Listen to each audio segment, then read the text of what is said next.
कि चूंकि ये यूनिवर्स और इस यूनिवर्स की तमाम चीजें कॉन्टिंजेंट हैं, ये यूनिवर्स कॉन्टिंजेंट है। 20 दिसंबर 2025 को दिल्ली के कॉन्स्टिट्यूशन क्लब में एक डिबेट हुई। टॉपिक था डज गॉड एग्जिस्ट। एक तरफ थे जावेद अख्तर और दूसरी तरफ थे इस्लामिक स्कॉलर मुफ्ती शमाइल नदवी। 2 घंटे चली डिबेट के बीच से आर्ग्यूमेंट ऑफ कंटिजेंसी वायरल हो गया। मुफ्ती शमाइल नदवी ने ईश्वर के होने को आर्ग्यूमेंट ऑफ कंटिजेंसी के जरिए सपोर्ट करना चाहा, जिस पर जावेद अख्तर ने ये कहा। देखिए, आपको मैं ईमानदारी से बात करूं, एक तो मैं कॉन्टिजेंसी वर्ड ठीक से समझता हूं। आज के शो में बात इसी आर्ग्यूमेंट ऑफ कंटिजेंसी पर जानेंगे। आर्ग्यूमेंट ऑफ कंटिजेंसी है क्या, इसका इतिहास क्या है और फिलोसोफर्स के लिटमस टेस्ट पर ये कितनी खरी उतरी। नमस्ते, मैं हूं आशीष और आप देख रहे हैं जटिलता का विलोम और सरलता का पर्यायवाची आसान भाषा में। Brought to you by Sensodyne K. Sensodyne, toothpaste for sensitive teeth.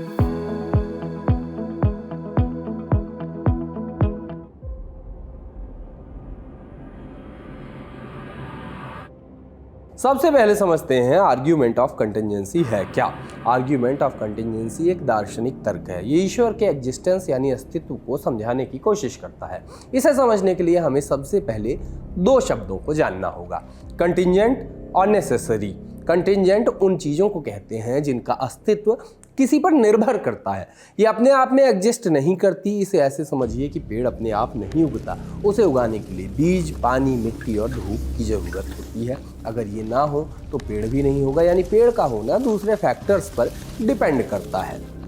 दूसरी ओर है नेसेसरी, माने ज़रूरी। ये वो चीज़ है जो हमेशा से है और जिसका अस्तित्व किसी और पर निर्भर नहीं करता। उसे होने के लिए किसी कारण की ज़रूरत नहीं होती। आर्ग्यूमेंट ऑफ कंटिजेंसी कहता है कि चूंकि पूरी दुनिया कंटिजेंट चीज़ों से भरी है, इसलिए इन सब को शुरू करने के लिए कोई एक ऐसी सत्ता होनी चाहिए जो नेसेसरी हो। उसी सत्ता को आर्ग्यूमेंट ऑफ कंटिजेंसी में ईश्वर कहा गया। इसी पर गालिब ने कहा था कि न था कुछ तो खुदा था, कुछ न होता तो खुदा होता, डुबाया मुझको होने ने, न मैं होता तो क्या होता। साइंस मानती है कि संसार का जन्म बिग बैंग से हुआ। 13.7 अरब साल पहले एक बड़े धमाके से हुआ, लेकिन आर्ग्यूमेंट ऑफ कंटिजेंसी इससे एक कदम और आगे ले जाती है। उसके हिसाब से अगर बिग बैंग हुआ तो कोई न कोई बिग बैंगर भी होगा, माने एक ऐसी शक्ति जिसकी वजह से ये सब हुआ और सृष्टि का निर्माण हुआ। इसका इतिहास क्या है? आर्ग्यूमेंट ऑफ कंटिजेंसी की शुरुआत होती है ग्रीक फिलोसोफर अरस्तु के अनमूव्ड मूवर थ्योरी से। उनका मानना था कि अगर हर चीज़ किसी और की वजह से चल रही है तो सबसे पहले किसी ने तो फोर्स लगाया होगा। जैसे बॉल को बैट से मारा जाता है, बैट को कौन चलाता है? हाथ, और हाथ को मांसपेशियां। अब अगर हर चीज़ को कोई और चलाता है तो सवाल उठता है कि सबसे पहली शुरुआत कहाँ से हुई। इसके लिए अरस्तु ने एक ऐसी सत्ता को जिम्मेदार माना जो खुद नहीं चलती है, सिर्फ दूसरों को चलाती है। उसी को अरस्तु ने अनमूव्ड मूवर कहा। लेकिन अरस्तु के लिए अनमूव्ड मूवर कोई धार्मिक ईश्वर नहीं था, ये एक फिलोसॉफिकल थॉट माने दार्शनिक विचार था। इसका मकसद ये समझाना था कि दुनिया में चीज़ें क्यों चलती हैं और बदलती हैं। इसके बाद 11वीं सदी के इस्लामिक दार्शनिक इब्न सीना ने इस थॉट को आगे बढ़ाया। इब्न सीना का तर्क था कि ब्रह्मांड की सारी चीज़ें ऐसी हैं जो हो भी सकती हैं और नहीं भी, और इसके पीछे एक्सटर्नल फोर्स का होना जरूरी है। ये कारण अंतहीन नहीं हो सकता, इसलिए एक नेसेसरी एग्जिस्टेंस मतलब आवश्यक अस्तित्व होना ही चाहिए। उनकी किताब अल शिफा द बुक ऑफ हीलिंग में मेटाफिजिक्स वाले हिस्से में नेसेसरी बीइंग और कंटिजेंट बीइंग का पूरा तर्क मिलता है। इसी में उन्होंने कहा कि कंटिजेंट चीज़ें अपने आप मौजूद नहीं हो सकती और अंत में एक नेसेसरी बीइंग तक पहुंचना पड़ता है। यहाँ से इस विचार ने धार्मिक रूप लेना अपना शुरू कर दिया था। 13वीं सदी के क्रिश्चियन फिलोसोफर थॉमस एक्विनास ने गॉड की एग्जिस्टेंस समझाने के लिए कंटिजेंसी का सहारा लिया। अपनी मशहूर किताब सुम्मा थियोलॉजिका में थॉमस एक्विनास ने 5 वेज थ्योरी दी। ये 5 ऐसे तर्क थे जिनकी मदद से उन्होंने गॉड के एग्जिस्टेंस को प्रूव किया। इसी में तीसरा तर्क था कंटिजेंसी। थॉमस एक्विनास कहते हैं कि हम अपने आसपास जो चीज़ें देखते हैं वो पैदा होती हैं और ख़त्म हो जाती हैं। जैसे इंसान जन्म लेता है और मर जाता है, पेड़ उगता है और सूख जाता है।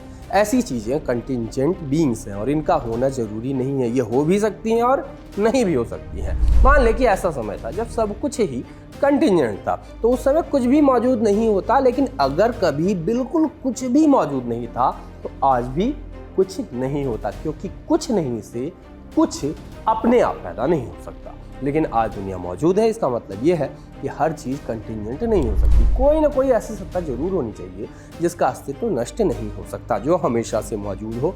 ऐसी सत्ता को एक्विनास ने नेसेसरी बीइंग यानी आवश्यक सत्ता कहा।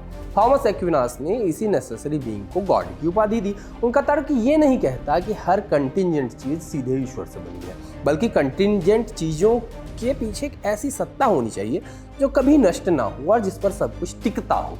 गॉटफ्रीड विल्हेम लाइबनिज ने कंटिजेंट आर्ग्यूमेंट को प्रिंसिपल ऑफ सफिशिएंट रीजन के आधार पर समझाया। उनका कहना था कि इस दुनिया की हर चीज़ कंटिजेंट है, यानी हो भी सकती थी और नहीं भी हो सकती थी। इसलिए हर चीज़ के होने का कोई ना कोई कारण जरूर होना चाहिए, लेकिन अगर हम हर कारण को किसी और कारण से समझाते जाएं तो ये सिलसिला कभी खत्म नहीं होगा।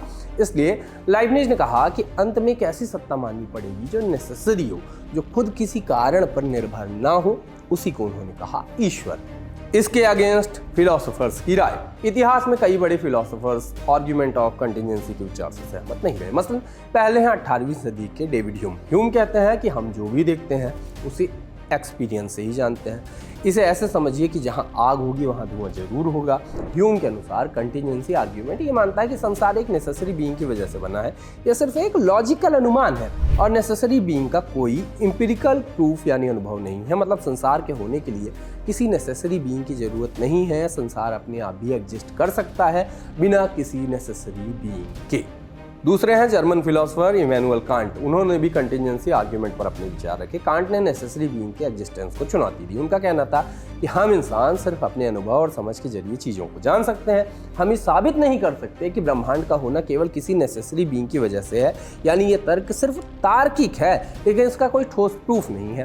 कांट ने माना कि हम केवल ये कह सकते हैं कि ब्रह्मांड का कोई कारण हो सकता है, लेकिन हम ये सीधे नहीं जान सकते कि वो कारण कोई नेसेसरी बीइंग है या नहीं। यही नहीं, आर्ग्यूमेंट ऑफ कंटिजेंसी के खिलाफ कई दूसरे फिलोसोफर्स ने भी कई मजबूत तर्क किए हैं। स्टैनफोर्ड इंसाइक्लोपीडिया के अनुसार सबसे बड़ी आपत्ति प्रिंसिपल ऑफ सफिशिएंट रीजन पर है। आलोचक कहते हैं कि ये मान लेना गलत है कि दुनिया की हर चीज़ का कोई ना कोई कारण होना ही चाहिए। बर्ट्रैंड रसल जैसे विचारकों का मानना था कि संसार एक ब्रूट फैक्ट हो सकता है। इसका मतलब है कि ब्रह्मांड बस मौजूद है, इसके होने के पीछे कोई वजह ढूंढना बेकार है। एक और बड़ा विरोध फैलेसी ऑफ कंपोजिशन को लेकर है। बर्ट्रैंड रसल ने अपनी किताब why I am not Christian में इस कंटिजेंसी आर्ग्यूमेंट का विरोध किया। इसे उन्होंने एक उदाहरण से समझाया। हर इंसान की एक माँ होती है, लेकिन इसका मतलब ये नहीं है कि पूरी मानव जाति की भी कोई एक माँ होगी। इसी तरह ब्रह्मांड के अंदर की छोटी चीज़ों का कोई कारण हो सकता है, लेकिन इसका मतलब ये नहीं कि पूरे ब्रह्मांड का भी कोई कारण होना जरूरी है। आलोचक इनफाइनाइट रिग्रेशन यानी कभी न खत्म होने वाली श्रृंखला की बात भी करते हैं। वो पूछते हैं कि कारणों की चेन पीछे की तरफ अनंत तक क्यों नहीं जा सकती। अगर ये चेन कभी खत्म ही ना हो तो हमें किसी शुरुआती कारण या ईश्वर की जरूरत ही नहीं पड़ेगी। हर घटना को उससे पिछली घटना के आधार पर समझाया जा सकता है। ईश्वर के होने और न होने की डिबेट सालों पुरानी है। इस पर आप अपनी राय हमें कमेंट बॉक्स में जरूर बताइए। आज के शो में इतना ही। इसे लिखा था अभिलाष ने। देखते रहिए दी ललन टॉक। यहाँ कबूतर एक पंख से उड़ता है और दूसरे से अपनी इज्जत बचाता है।